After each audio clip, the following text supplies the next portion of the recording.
Hey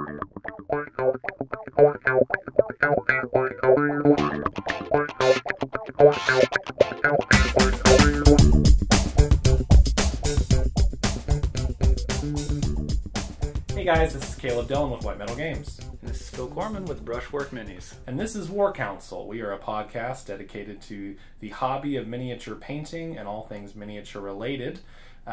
Today's show is about weathering techniques, which includes everything you can imagine from chipping and rust and all that sort of fun stuff. But before we get into that, we're going to just catch you up on what we've been working on the last week or two. Philip, what have you been up to the last couple of weeks? Well, since I guess it's already been 2 weeks. Wow, time's flying. I personally, I'm starting a new job, so that's going to be fun. But be doing the painting on the side as well in the evenings and weekends with Caleb. I think most people do that. It's yeah. generally like paint. It's hard to. I mean, I can speak from experience. It's hard to be a full-time painter. Yeah, unfortunately, unless you're super famous like a few others. But yeah. We did, me and Caleb actually this past week finished working on the Orc Dread Mob. Yeah, that's been a fun project. Mm-hmm. So that one started out with I was doing it on my own, and I just got really busy with client commissions, and then you got busy with your own stuff, and so you just kind of came into the studio for a couple days and just helped me slog it out. Yeah. So what did you think about working on that? Have you done a lot of orcs in the past? It was actually my first orcs. Yeah. I think I did one like 15 years ago, so nice. I haven't touched orcs in a while, and they're cool models, a lot of detail, interesting to work with. What I like about orcs is they're a little bigger than traditional figures, like they're Yeah. bulkier and so the details like washes really pop on them because Mm-hmm. their muscles are really contoured. They're kind of what I think like if Arnold Schwarzenegger was a miniature, like that would be what he's like with these big bulging biceps and stuff. So the highlights take well, the shadows, like the washes go into the recess as well and that sort of stuff. And we got to play around with a little OSL, which was fun. We worked in some green. It was a bad moon mob, so we did a lot of yellows, and the green really popped against that. So with your new job, just to go back for a second, this is going to be like a 9 to 5er. This is going to be like a regular kind of everyday job. Yeah, basically 8 to 5 actually. Cool. So nice. Yeah. Well, it took me years and years to sort of get away from that sort of thing, and so I definitely understand exactly where you are. So it's totally cool.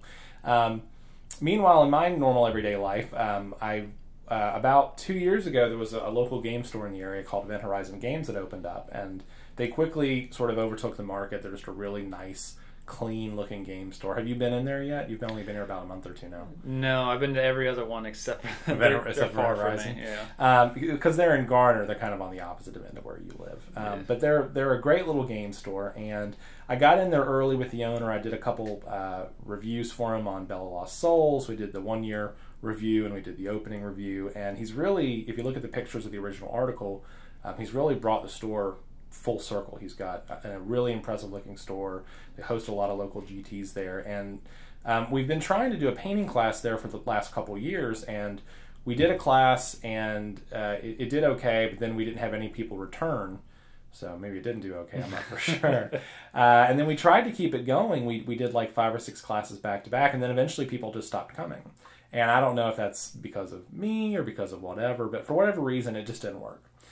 So we gave up, and then he contacted me. We were touching base about something else recently. I don't remember what it was, but I emailed the owner, and he asked me if I would try it again. So I was like, all right, well, it's been a few years. I'll give it another shot. And I had talked to you about this at one time, about teaching classes. And so we had a class last night, and I took a lot of time. Like I had palettes set up, I had brushes set up, I had test menus set up, I had prepared notes. I had consolidated my notes to make them as simple as possible. And it was going to be a really simple class on just very basic brushwork, how to thin your paints, how to use additives like drying retarder, like what I consider the very cores of painting, like nothing fancy. Nobody showed up. Not a single person. And one of the GT runners, one of the show runners over there, he came over to me and was talking to me, and he's like, well, you didn't advertise. I was like, well, we did put it on Meetup, and we did put it on Facebook. But apparently we hadn't created an event. We had created, we had posted on the Facebook page for Event Horizon, but we hadn't made an event page. And it got me really thinking about whether that is how it has to be. I didn't know if I was like, was it my fault? Did I not advertise enough? Did the show Did the store not advertise enough? Yeah. Like, who was at fault there? I didn't really know, but I didn't want to play spam. So what I did was immediately after I got home last night, I created events for every single class on the calendar, put them on there. So if it doesn't work now, I'm sort of cycling through what the reasons the class doesn't work are. Is it because of this? Did we not advertise? Did we not do this? So I don't know. Have you ever taught a class before? I have not, no. But I'm sure if it doesn't show up on the events, I mean, some people don't look to check other things. Yeah. And if it's a post on Facebook, it might get flushed out by other posts that override it. So maybe that's why it didn't That's get true. pushed. I didn't think about that. It depends on what shows up in your feed. So it may have been one of those things that it just got lost. But it got me thinking a lot about social media and its implications in your.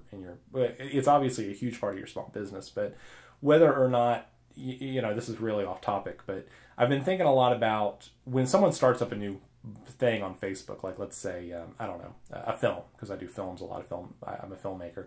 So whenever someone makes a short film or a friend of mine does a film, they'll create a page and they invite all their family and friends to like it. And that's okay. That gets you a few hundred likes maybe, which is okay. It's a good start. But then your likes kind of trickle off. They kind of die away. And it's got me thinking a lot about how social media impacts, I don't really know how to phrase it exactly, but more like, are likes artificial? Do people actually really care about what's on Facebook, or is it just more like a calendar? Like if I like, a video of a kitten, does that mean I don't know. I'm really like thinking out loud here, but anyway. So bottom line is we're going to try it again, and I think maybe sometime in the future I may want to sort of delve into the subject of social media and how it applies to small business and social. And that sort of stuff in the miniature world. Because I know there's a lot of great painters out there that don't update their social media, but they're great painters. Mm-hmm. And it's sort of a question of how do they continue to build their business. I'm not really sure. Maybe it's only interesting to me. I don't know. If you guys would be interested in hearing about that, feel free to chime in with a comment. Send us an email at info@warcouncil.com. So let's move on the painting desk. This is the segment of the show where we talk about what we've been painting on. What have you been painting on recently? Still continuing with Infinity. Still continuing with Sigmar. And you're getting in some games for Infinity now, right? A couple. Yeah. I just started. So it's a good game. Seems really balanced. A lot of fun. Quick. It's not like hours long. You can do a game in like 45 minutes. And you're playing over at Atomic Empire, which is a huge, almost Emporium-like store in Durham. It's like a warehouse almost. Yeah. And the crowd over there is pretty good, right? Yeah, very nice people, at least with the Infinity group that I've met. So good. So will we be seeing your models anytime soon for that? Or are they going to be posted on your page? Or yeah, as soon as my camera is working again. Oh, that's right. We had to order a battery pack. Yeah, that's another thing you don't think about, like with small business. Like you've got a good camera, but then your battery goes kaput for some reason, and so we ordered a battery pack that should be out of the next week or so. So we're sorry about that. Yeah. Let's see. In the meantime, we were going to work on the Cell Stamp Prime. We're going to actually do that after the show today. Yeah, I'm very excited about that. This is GW's new giant model for Age of Sigmar. I like what they're doing with the Age of Sigmar line. I like the whole Chaos versus Stormcast Eternals thing. I would love to see a new model from one of the other factions, though. I'd like to see something kind of new represented Not just a reboxing. Not just a reboxing, but something actually new and different for Age of Sigmar. Because you think about how the end times would affect these factions, like what they would do. So I'd love to see something different. But that being said, the Celestant Prime is a beautiful looking figure. She's huge. She's like on 100mm round. Something like that. Yeah, she's pretty big. So we expect to have her posted up sometime in the next couple weeks after we get all the final work done on her. We're going to lavish her with some fun effects. She's got this swirling galaxy beneath her, so we're going to have some fun with that. Yes. Let's see. I'm working on a few client commissions right now. I've got a Wood Elf diorama that I've been posting irregularly. I've got some traditional Ultramarines on my desk that I'm painting up, some drop pods and some TAC Marines. You have some Ultramarines as well, but they're slightly different. Do you want to talk about that? Yeah, so it's just a pair of Dreadnoughts. They're kind of like a Black Templar meets Ultramarine. So they are black and gold with Ultramarine insignia on it. Yeah, they're called the Brotherhood of Ultramar, which I'd never heard about before in the client. And this is one of those things where there's literally 1,000 chapters of Marines out there. Yeah. Not all of them are fleshed out. So we come across clients all the time that have devoted their army to a chapter that we're just not familiar with. So in this case, it's a couple Dreadnoughts from that chapter, which it looks pretty good. It's actually a very very simple color scheme overall. Yeah, for the most part. Gray lining and some gold and stuff. Are you pretty tired of painting gold at this point from all the Stormcast stuff? As a full armor set, yeah, maybe a little bit, but luckily this isn't so much of that. Well, let's see what else we got. We got Blood Ravens coming up, and Fungus Nids and Tau. I know I've been promising those, but the reality is they're all giant commissions. And this is that time of year where it's just people are back to school, things are kind of crazy. Even though I'm not in school actively, my wife is, so it's busy at our house, and we're kind of running around. With the Wood Elf diorama, I want to talk about that for just a minute because I'm really excited about that. This is a project. You were here when you were working on the Dread Mob, and I was sculpting up this thing. And basically what it is the client wanted a grove of Wood Elves being summoned, and he's a Wood Elf player, but he's an old school fantasy player, so he plays 8th edition rules. So everything's on square bases, and what he wanted was kind of a mini diorama meets units that can actually be fielded in game. And you get this request sometimes. People want a diorama, but they want something that can also work in game. So what you end up doing is try to find the best of both worlds. So on this diorama, it's got these big trees, and we sacrificed a whole Sylvan Wood to make this work, or Citadel Wood, I forget what they call it now.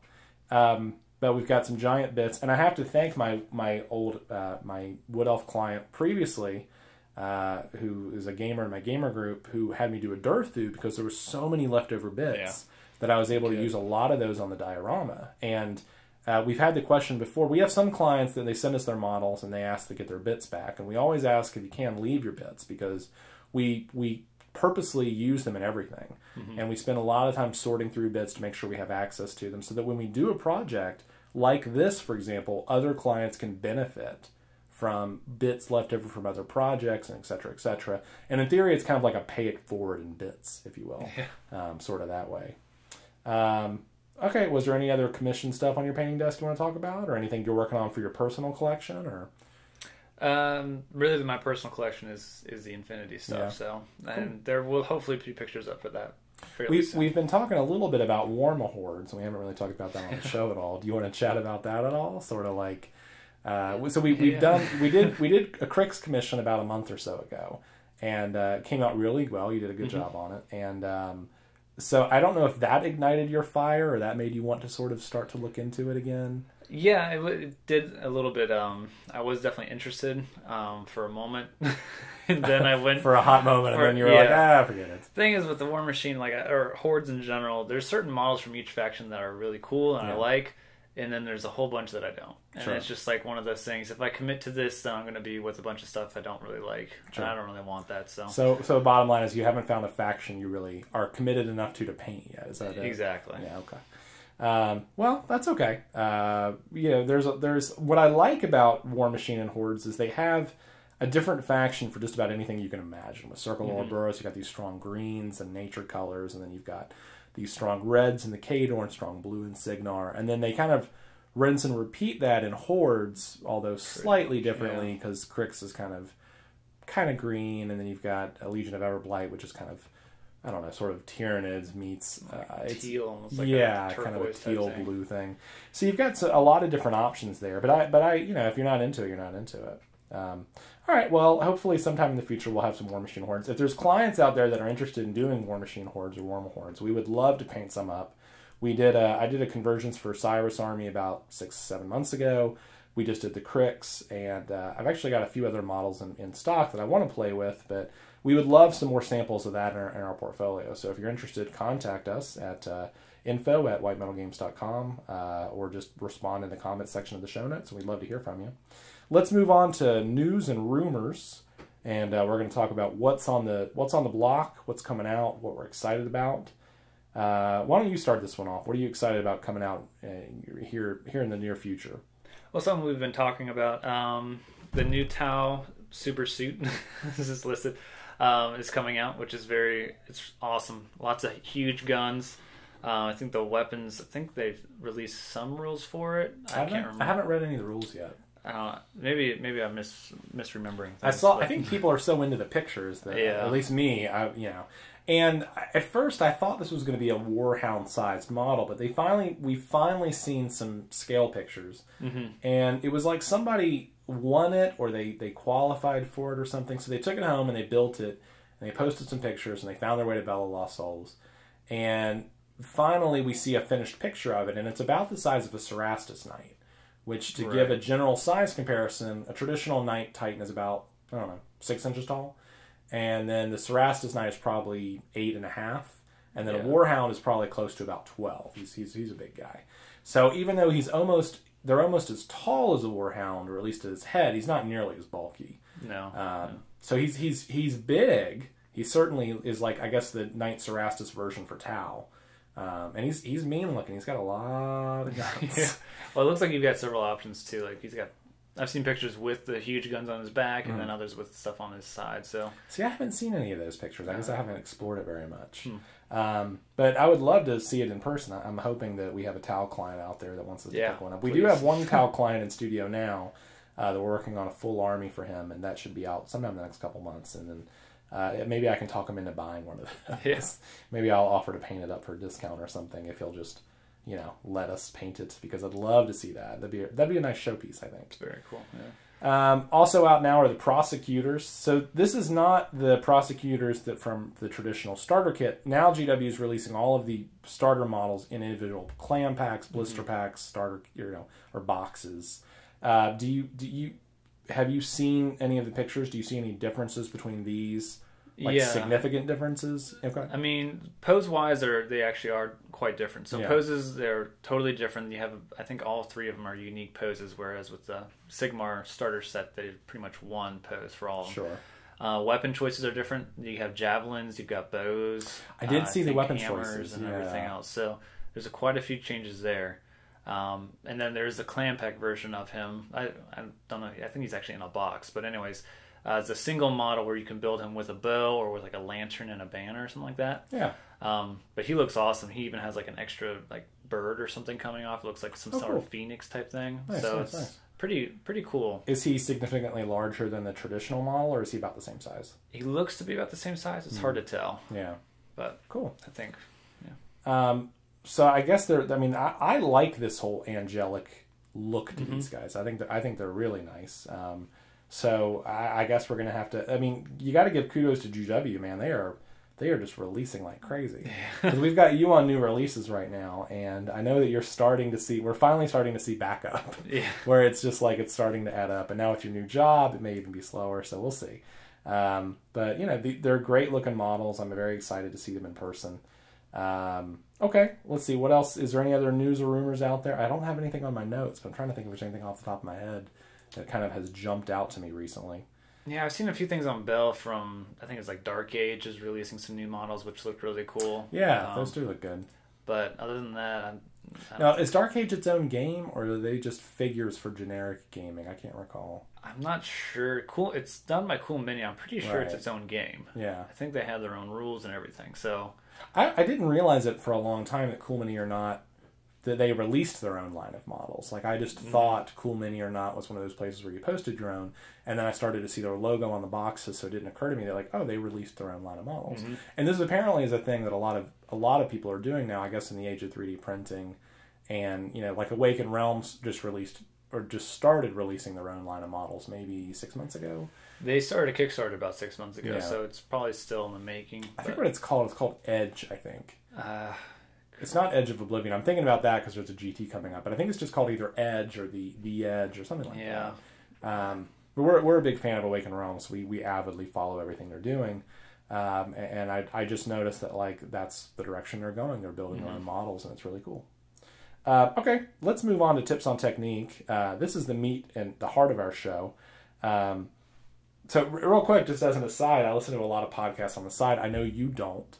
And that's okay, but so I do it when we're exercising or when I'm in the car. I don't really like the radio, but I was listening to this podcast the other day. I listen to a lot of film podcasts, and they were doing a podcast on Ant-Man, on the movie, and it's a 2-hour podcast, which is insane. I used to do those, and I was like, I don't understand why these are so long.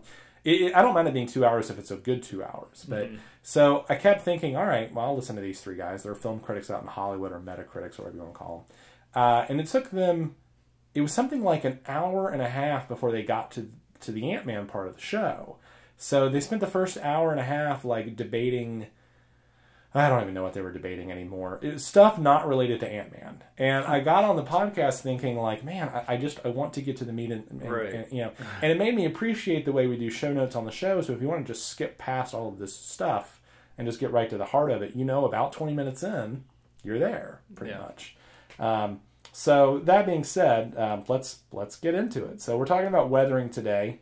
When I was thinking about what constitutes weathering, I think that it's kind of in the name. It's how nature affects paint, or how it affects metals, and how it affects that sort of stuff. So it's different than, let's say, blood or gore, or pestilent, or pustules, or rot, or filth. Even though like some of those techniques are sort of the same, or you'll borrow from those techniques, the reality is like a patina or a rust is because of the way nature plays on metal, or plays on paint, or eats away at it. Versus like, let's say, you know, blood, which even though it's similar in some of the techniques, it's you know, so that's kind of what I was thinking of when we started to talk about the topic. What are some of your favorite weathering techniques, or some of your favorite, I guess, what do you like when you look for weathering on a model? Well, there's a few things. I mean, I love something you actually introduced to me this past week was weathering powders. Yeah. Basically pigmentless, or just the pigments from the paint. So there's no mixing agent or anything like that. It's just the pigment. It's just pure pigment. Yeah. And it's great. It works very well for showing, you know, rust effects or any kind of effect that you want to do. Of course, you do need to seal it at the end, but that's the thing, is that it rubs off if you don't seal it in, even with your hand. And it was funny, when I was photographing the Dread Mob, I had forgotten to seal them first, so I put them down on my nice white photography area, and all the black powder is just unfortunately I use like $1, you know, poster board from Rite Aid, so it's fine. But I was immediately reminded, like, oh, I haven't sealed these yet. So had you never used Forge World weathering powders before that, or? I haven't. I haven't used any of the. I think AK makes a line. There's a whole bunch of them out there, but no, unfortunately, that was my first. A lot of people make their own. They do like their own, you know, versions. Like Secret Weapon Miniatures does their own version, and lots of different companies do their own version. But I was really taken by how much they charge for them. Like they charge like kind of an arm and a leg. Like, really? Yeah, a lot of times you'll see them. Well, and by an arm and a leg, what I mean is pigment to price ratio, I guess. Like they'll charge, you know, like for a small pot, like I was giving you, I think I gave you maybe 2 ounces, maybe. And for something like that, you'd probably see like a price tag of $6-7, which is, you know, which at a retail level is probably appropriate. But for me, I was like, it's just too much money. So what I did is I bought my own directly from a paint company out in Arizona. And I just decant them into smaller containers, and that way I can give them out to people like you, give them out to friends or preferred clients. So I guess we should talk about the application of the powder, since we're talking about that. Since you had never used it before, why don't you describe the application? Pretty simple. You actually gave me what was a makeup brush. So, basically, it's a makeup brush. Yeah, something to hold, hold the pigment onto the brush. You could use a feather brush. I mean, anything really. And it applies very easily. You do have to dab it in there after 1 or 2 uses. Just I find you have enough on there. The brush doesn't hold it really well. It's not like a wet paint where it holds the bristles, but it's like it's more like an application. But it's fun to use. I mean, it's quick, relatively quick, and depending on how quick or detailed you want to get with it. We were using a black for all the soot and stuff, but there's really no limit to what you can do. I mean, obviously natural colors make more sense, browns and blacks and ochres and that sort of stuff. But they also make like, I mean, I've got like a phthalo blue. Oxide, right? Oxides. That was really cool. Yeah. So for rust, like that's really good for rust. And that actually would have looked pretty good on the Bad Moons, but they already had so much rust going on anyway that it felt like overkill. So yeah, you just take it, dabbed it in, put it on. The final, so you grabbed a few more on your own. Have you had a chance to use any of those so far? Not currently. I haven't had a lot of rust projects. Probably wouldn't look good on Infinity. a little too dirty. Although it is great for basing too. At the end of a base, maybe you put some of that down. Just to show some weathering on the... What I like to do is I like to put it on boots, because you always see people walking on the ground, but you never think about how dirty their feet would get. Right. And weathering is one of those techniques that it's a great add-on to a project. And this is probably a good place to drop it on now, is that you see a lot of, you know, when you're talking about painting a model, let's suppose you're painting, like I'm painting Ultramarines at the moment. So I try to figure out how I wanted to base coat it, how I wanted to layer it, how I wanted to dry brush it, where my lighting should be. But then after all that gets done, I don't think about, well, should I weather it? Should I weather this guy down? And it's one more step on a model that isn't necessarily necessary. It's more superfluous, but it's a question of, do clients want that? And if so, do we charge for that? Or is that part of like, should that be part of a basic model? Because, on that Army, there was like, I don't know, 20 mechs or something. How long did it take? It probably took half an hour. So maybe more. Roughly. Yeah, and that was on big guys. Like on smaller guys, it may take, I don't know. I'm not more sure. time for detail. And so it's not like you should charge an arm and a leg for it, but there should be a fee, I think, to weather it up. Do you think this is something that clients like? Because I find that oftentimes they'll send me pictures that are models, and it's a question of, do I want to suggest that, or is that the wrong direction, or should I make that an option for them, and then just sort of put that on like a quote sheet, like, hey, do you want shipping? Hey, do you want weathering? Hey, do you want this? And do clients know what I mean when I say that? Yeah, I mean, I think definitely a level of detail that I think is specific to certain clients. I don't think everyone's going to want it. Sure.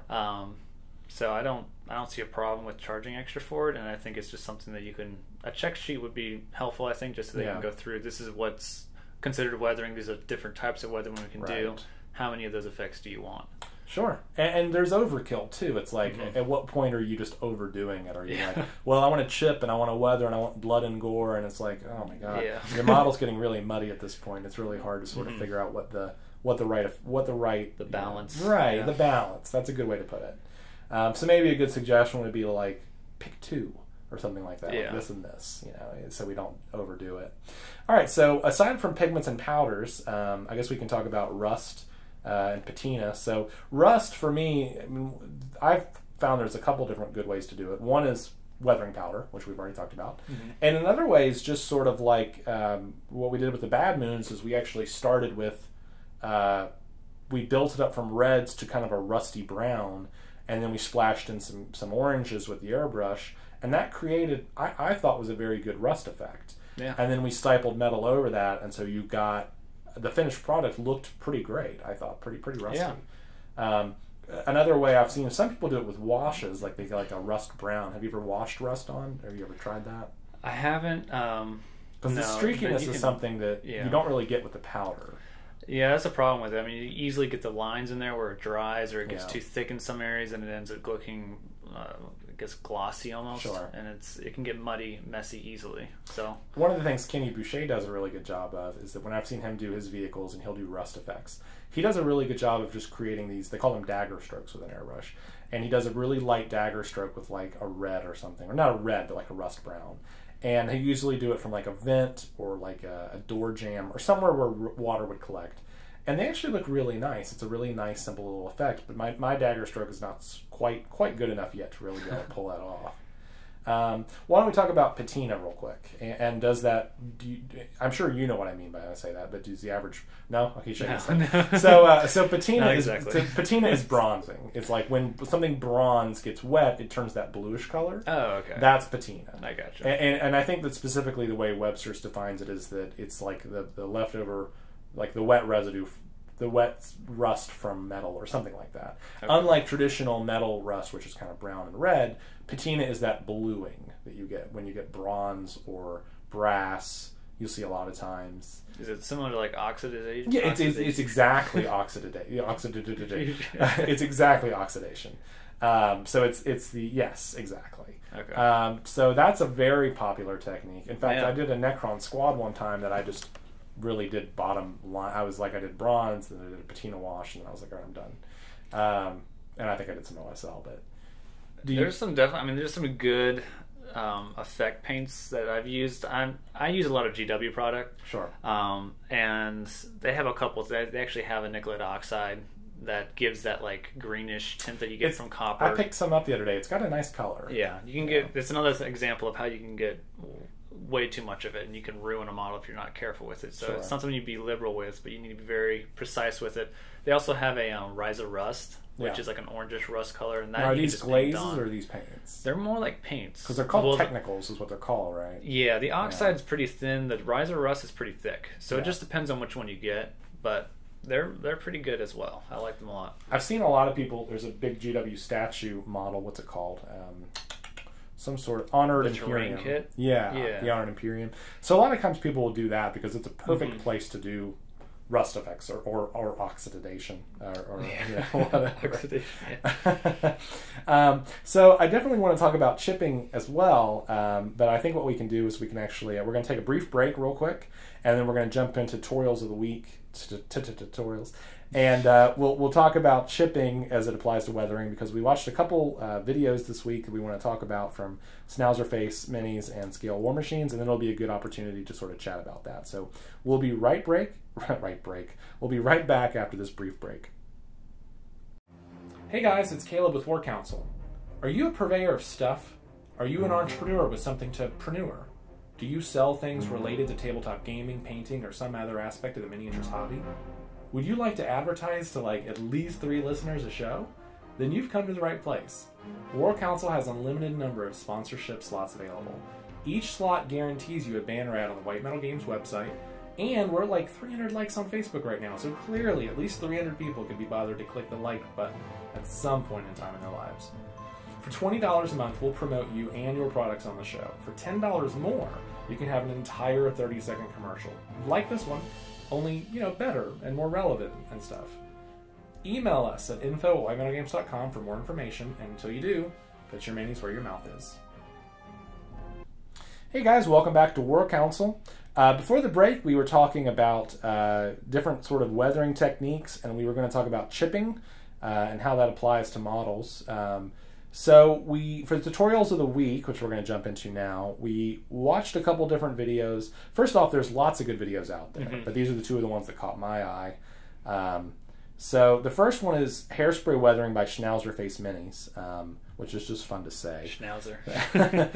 So the guy who does Schnauzer Face Minis, first off, he's a great painter. I think he's an incredible airbrusher. He's one of my sort of one of the guys I kind of look to for techniques. Whenever I'm painting a new figure and I'm trying to get ideas, I'll look at his channel a lot. He's fun. He's very affable on camera. Like he makes really bad jokes. Apparently, this is a sign of a good video tutorial is bad jokes. Bad jokes. Like all you really need are just terrible jokes. So I need to get a joke book when I start doing more videos. So he did a hairspray weathering technique, and to sort of briefly outline, like with hairspray weathering, I think I'll be honest, I've only done it once or twice, but I did it in combination with salt, so I didn't really do it completely. I did kind of a bastardized version of it too. So the hairspray weathering technique, and you correct me if I'm wrong, the basic idea is you lay down your base colors, or whatever's going to be beneath the chipping. Then you lay down a layer of hairspray, and I guess just real hairspray. Yeah. So I'm not for sure. Like in the video, he does it with an airbrush, I think, but it's hard to see because it's off camera. So it could have been a squirt bottle. I know that they make hairspray squirt bottles, and that's what I use. I think I've seen some people who actually will take the canister and spray it into a cup and let it build up the liquid and then pour it into your airbrush. It seems like an extra step you don't need if you can just buy it in the spritz bottle. Yeah. But I will point out that I think that if you do put it in your airbrush, my suggestion would be to clean your airbrush really well, because like when I run varnish through an airbrush, I think that stickiness is going to stay, and I think you're going to have some problems. So just be sure that you go ahead and clean your airbrush really well, or soak it that night. So he does that, and then he basically this creates sort of a water-soluble level, I guess you might call it. Then he applies several levels of paint above that, including his highlight levels. And so basically the model gets done, and then what he does is he goes back in with then in the video he takes like a Q-tip and he cuts it kind of jagged like a shank or something. Yeah, basically. Yeah, and he basically starts chipping away at it. And I think the idea is that the hairspray creates like a barrier level. So it's almost like a varnish. So you can get down to the hairspray, but getting past the hairspray, you'd have to really sort of work hard. Yeah. So you watched the video. What did you think about it? I mean, it's definitely an effective tool. He gets very nice, precise cuts. I should say cuts or chips, scratches and things, without damaging the model itself. Specifically not going all the way down to the base layers, like not to the pewter or the plastic or the resin. He's doing it on a Signar Stormwall, so I think that's a combination of pewter and resin parts. Something like that. Yeah. They change their materials. They do. So, But you were commenting, and we'll talk about this more with the product review, but you said that you kind of felt like he was working pretty hard at it, like he was kind of chipping away. Yeah, he had to put a little bit of effort into it. You have to use something sharp. I mean, there are some materials, like a shank, and I'll be going over this in the product review, but there are other materials that are much easier where you can just use a brush. He had to use a sharpened Q-tip. So, it definitely takes more effort than in some other areas, but... When I think of a Q-tip, I don't think of it even being sharp. Like the shaft of it, if I was to cut that off with like a knife, I don't even see how that would be sharp. And maybe it was sharp enough. But he had it at a point, though. Yeah, and he was scratching on it, so it was definitely, I don't know, it almost looked like a toothpick. It wasn't even, I don't know. Well, the advantage of this, I think, is that maybe it was a toothpick and he just said Q-tip. Maybe he wasn't. It doesn't matter. I'm not sure. One of the nice things about this technique is that it does create like a 3D technique. Mm-hmm. Whereas when I've done chipping in the past, what I've seen people do, and I've done this once or twice, is I'll dab black onto the model, and then I'll dab silver into the center of the black, so it creates a 3D effect, like you have the shadow from the chip. And what this does is it actually creates the chip. So in theory, you'd have layers of, at least 2 layers down. So you'd have the top layer and the bottom layer. So if you were to feel it with your hand, you'd feel the chip, which I think is kind of neat. Yeah. And I think that our eye will pick that up. So that's kind of an advantage. The second video we watched was, and by the way, there will be links to their videos in the show notes for Schnauzer Vase Minis. And the second one, which is by a studio called Scale War Machines, which I think I've seen this tutorial before, but I haven't followed them actively. I don't know if they're actually a paint studio or just like Paint Voodoo or dabble. Not Voodoo. Yeah, they dabble. Like the Painting Buddha is not actually a commission studio. They're just a painting studio. And what they do is they show you their stuff, but I don't really think they're out there for commission. They're just out there to... They actually, I think they get paid by the videos. On Patreon? So the 7th video in their series, you can pay like $1 or $5 and get access to it. Very cool. So the second one was a salt chipping tutorial, and this is a little different than hairspray weathering, and I think the big difference here is that they use salt as a masking agent, basically. And a lot of this is all about masking. How do you mask off areas of the model? Effectively you're masking off the lower levels of the metals. On the hairspray weathering technique with the hairspray, you just mask off that entire area, so that when you chip down to it, you get down to the colors.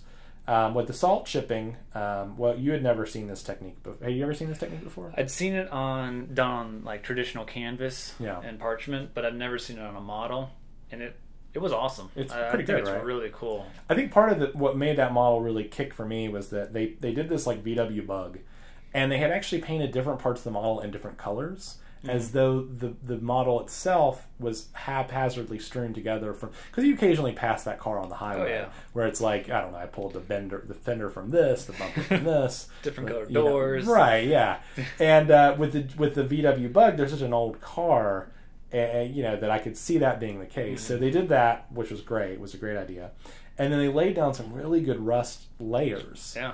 And then what he did was he picked a really nice contrasting color, which was like this oxidized teal blue. So basically what he did was he laid down the rust, and then he took a wet brush and just went over the model with water, sprinkled on the salt on the areas that he wanted masked, and I think what happens is the water dissolves the salt slightly, so it sticks. Sticks to it, yep.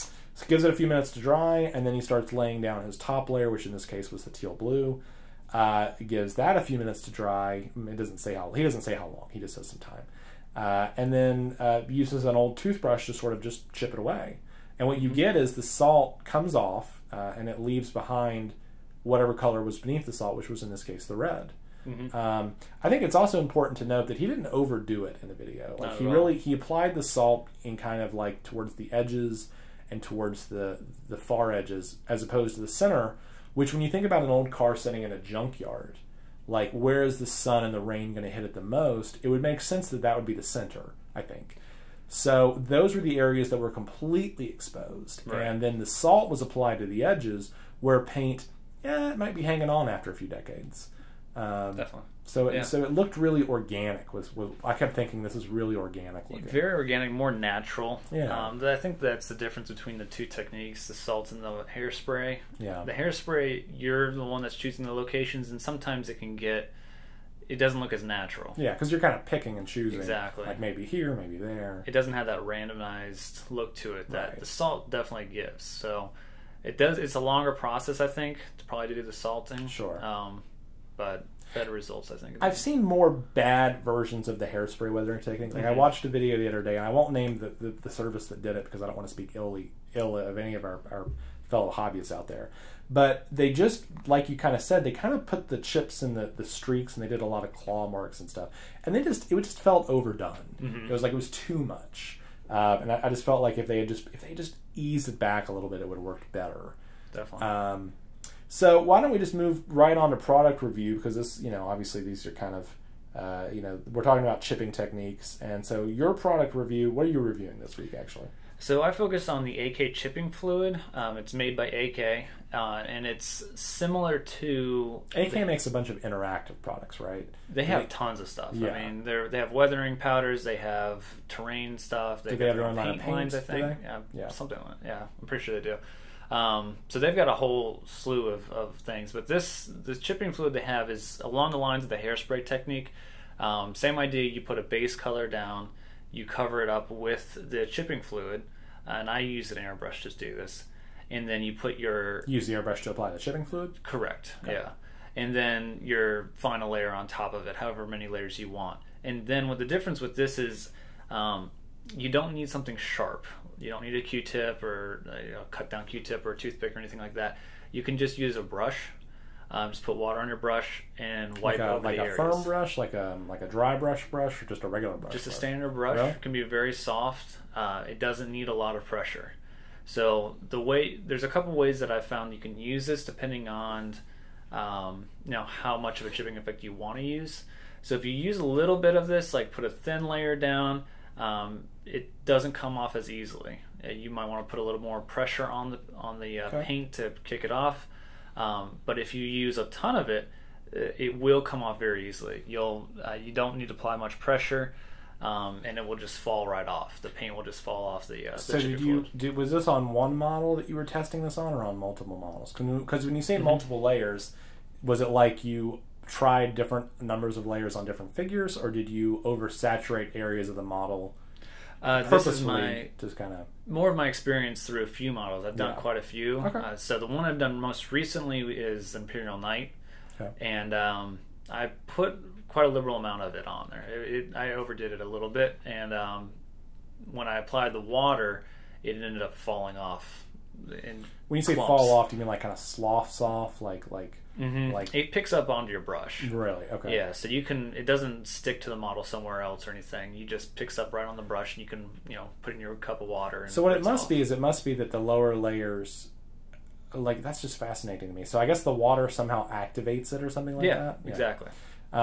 But it doesn't chip away the lower layers. It only Not at chips all. away. That's amazing. Like Yeah. I don't understand that. But that's fascinating. So it takes the place of the hairspray. Mm-hmm. When you applied it through your airbrush, what was the consistency like? Was it? I just put it right in there. Right in there. Yeah, just took a little. Did you have any problems later with clogging or anything like that? No. It's not a tacky film or anything like that. It's just almost like water coming out. Wow. Actually, more like soap. It does kind of bubble up a little bit if you shake it up, but yeah, it's very thin and it doesn't require any real cleaning other than water. Did you find that with it being that thin, how did you deal with overspray, like onto areas of the model that you didn't? I guess if you just don't wash those areas down, it just stays there permanently. Exactly. I wonder if later, if you don't varnish the model effectively and you get caught in the rain, like, will it start to melt? You do want to varnish like afterwards, the Witch of the definitely. West. Yeah, very good. So that's really cool. Now, I know that AK has a bunch of different interactive... And the thing is, with chipping fluid, I've never used it. I'd never watched a video on it. And I didn't feel like... I don't know. I found it... I wasn't ready to approach it quite yet. Do you find that... Have you tried any of their other products or any of the other... Because I've seen some that are like grime streaks or something like that. And I wonder if it's a similar kind of thing where you put down a water-soluble level and then you basically streak with your brush or something like that. Yeah, that unfortunately I'm not so sure. Yeah. I haven't used anything. I have used their mineral spirits, but that's really just typical mineral spirits. Yeah, but more expensive, I'm guessing. Probably, yeah. Okay, well, very cool. Well, I have not tried it out yet, so I definitely want to try it out. If any of our listeners out there have tried it out, I would love to hear what their thoughts on were about the AK chipping fluid, whether or not they've had the same sort of luck or same sort of success. We're kind of finishing up product review a little bit early, so I guess is there any other stuff about weathering that we want to talk about? We've talked a little bit about rust and chipping and patinas and the powders, and we've talked a little bit about price for our clients, but is there any sort of like last minute thoughts we have on weathering before we kind of wrap this topic up? I mean, maybe when we should apply weathering. That's a good point. Like, we talked about balance a little bit earlier. So one of the things that I have used, actually this is fine. I have used weathering to sort of hide mistakes before. Like, I've used that a little bit. And what I mean by that is, like, for example, I'll use a really typical example. So if I base a model before I paint the model, let's suppose I'm doing an Ultramarines right now, and I haven't messed the Ultramarines up, so my client doesn't think that's the case. But one of the things that I'll do is I'll paint the model, I'll base the model with my flocking material, and then I'll prime the model. So now the flocking material is whatever color the primer was, brown or black or whatever. In the case of the Ultramarines, I primed them black, so it's black. So now what I'm going to do is I'm going to go in there, I'm going to lay on some browns onto the flocking material to sort of start to bring out some of the color. Invariably, some of the brown gets on the model. It just happens. So then it becomes a question of like, well, I'll just tidy up the blue real quick, and that's fine. But one of the things with airbrushing is when you start to do airbrushing is that you'll get a gradient layer where you'll get darker, the blue isn't quite as saturated at the bottom as it is at the top. So if I just dab on paint with my brush, if you're looking closely, it's not consistent. No. So then it becomes like this endless cycle of like touching up at the airbrush, touching up the base. And so one sort of simple solution I've found here is that if I just use a little bit of weathering powder on their boots to make it look like they're kind of tromping through mud, tromping through dirt, then that kind of works. Yeah. It kind of is a simple technique to sort of cover up what would otherwise be a very simple mistake. But, in the case where a simple dab of, I keep saying simple, none of this is really that simple. But, if you don't want to just dab in your paint pot, if that's not the opportune way to do it, this is a nice way to kind of constructively cover up what would otherwise be seen as a mistake and make it a success, I think. Have you ever had something like that happen? Definitely. It's definitely an easy way to clean up. You're making something look dirty, but you're actually cleaning up an area, which is very helpful. And again, it makes something look a little bit more natural. Yeah. They're collabing through mud. They're going to get dirty. So, but I think what's consistent is, for pretty much all of these things, it's sort of the last thing you do. Sure. You always apply the weathering techniques at the end before you seal your model in. It's kind of a finishing technique. Yeah.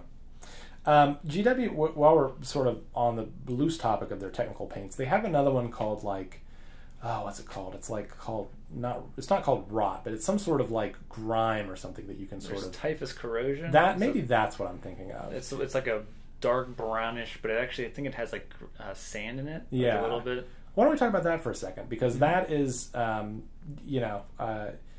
so it's kind of the opposite of chipping. Whereas instead of a masking agent, it's actually like gunk that you kind of put on the model, right? You put like in between maybe where like the pumps and stuff or the gears come together type thing. So it just becomes like a layer of kind of filth or dirt or grime. Exactly. Have you ever tried that on a model, like on their boots? I have. I pretty much used all these different technical paints on the Imperial Knight that I've been working on. So he's got a lot of different. Yeah, he's a master of technique. Yeah, so this is the pinnacle of my creation.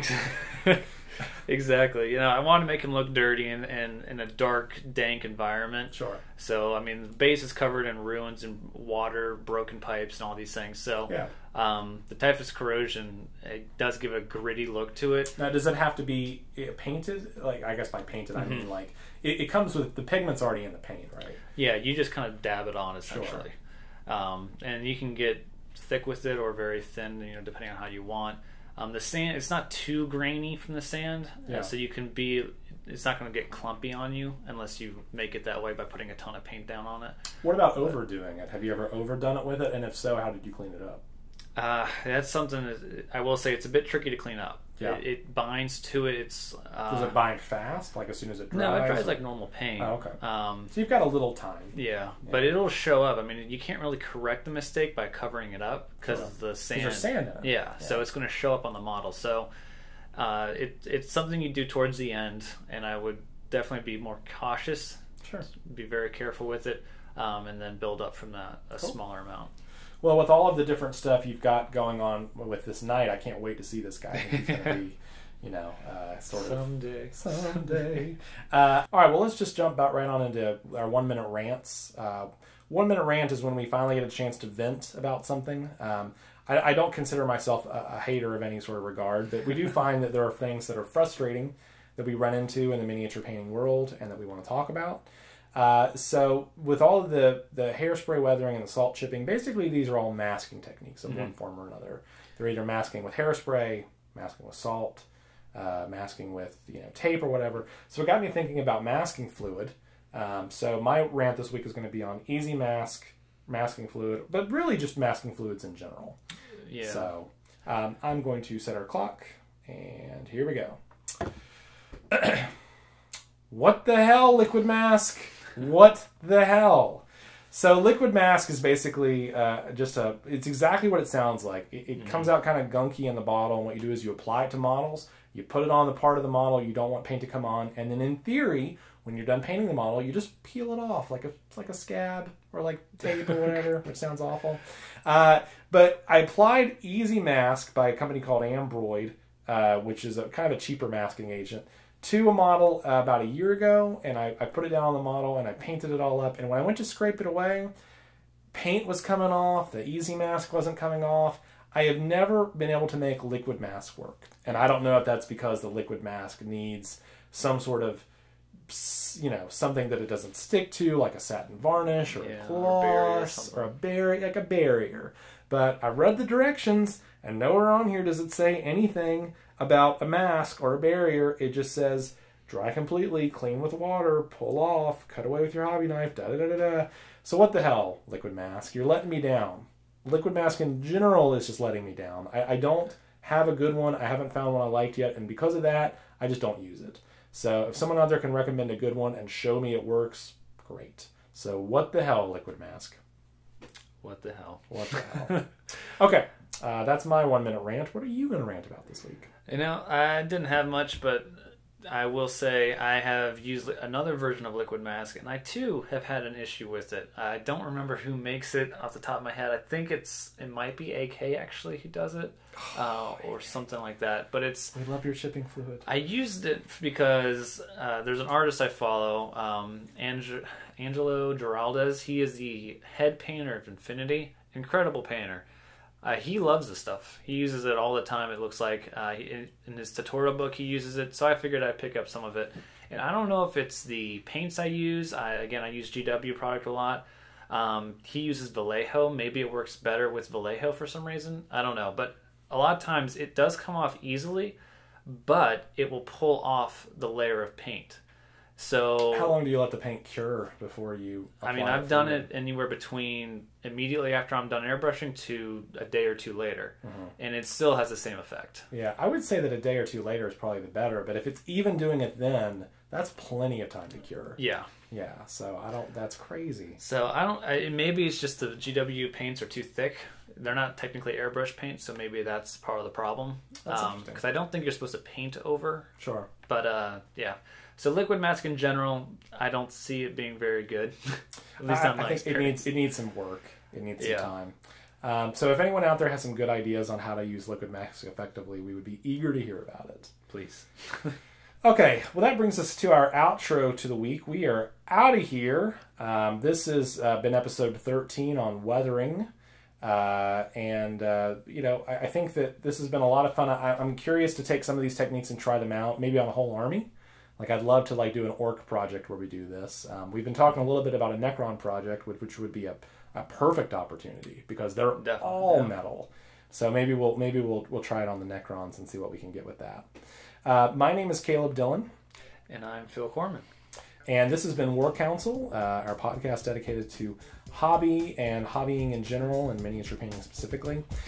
You can follow us on iTunes. We'll have a link here in the show, but if you just go to iTunes and look for War Council, you'll find us there. You can also find us on Facebook, which is facebook.com/War Council. And we have direct links to the podcast from our webpage, from whitemetalgames.com. Oh, speaking of, this will be the last thing I'll cover in the outro, because I was supposed to cover it in the intro. We are in the middle of our redesign on the White Metal Games site, so be sure to check that out. That's coming along well. We just launched our new template.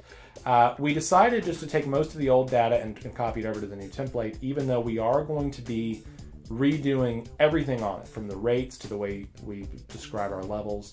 So right now, the only page that I can say is valid is the home page. But take a look at the new page. Be sure to check on it. But don't commit to the rates yet, because the rates are being redone. We have repolished our rates based on what our competitors are charging and just sort of getting more with the times. So all the rates aren't valid. The site is coming along, so be sure to check that out, whitemetalgames.com. Philip, your site is brushworkminis.com, or it's on Facebook at Facebook/brushworkminis. And until next time, put your minis where your mouth is.